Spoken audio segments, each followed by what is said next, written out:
The concept of the Biota began with racing enthusiast John Houghton, who previously owned a mini-powered midget racer nicknamed the Black Lawnmower.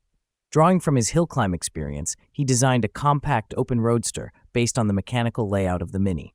The name Biota combined B for 2 seats and iota to reflect its very small size.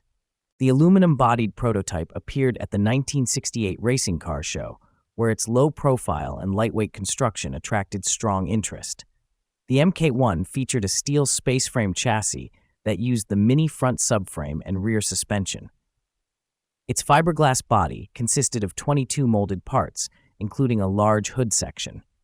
The flat glass windscreen, prominent rollover hoop, and open cockpit defined its appearance. Some cars incorporated unusual controls, including stirrup-style pedals for combined braking and throttle operation.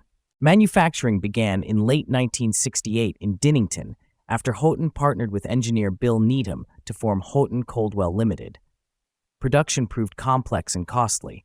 Welding a single frame could take 5 days. The first customer cars were delivered in summer 1970. A basic kit cost £250, while a fully assembled version with a rebuilt 998 cubic centimeters Cooper engine cost £650. Engines range from 850 cubic centimeters to 112.75 cubic centimeters, depending on customer choice. The Biota gained exposure in continental Europe when it was displayed at the Amsterdam Motor Show 1971 by Dutch importer Jan Suntrop. Demonstrator cars generated strong public interest, particularly a metallic green example driven by Houghton himself.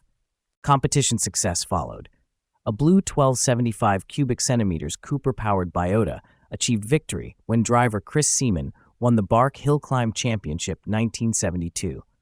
By that time, about 25 1 cars had been produced, with only a handful of later Mk2 versions built. Today, surviving 1971 Biota Mk1 cars are extremely rare.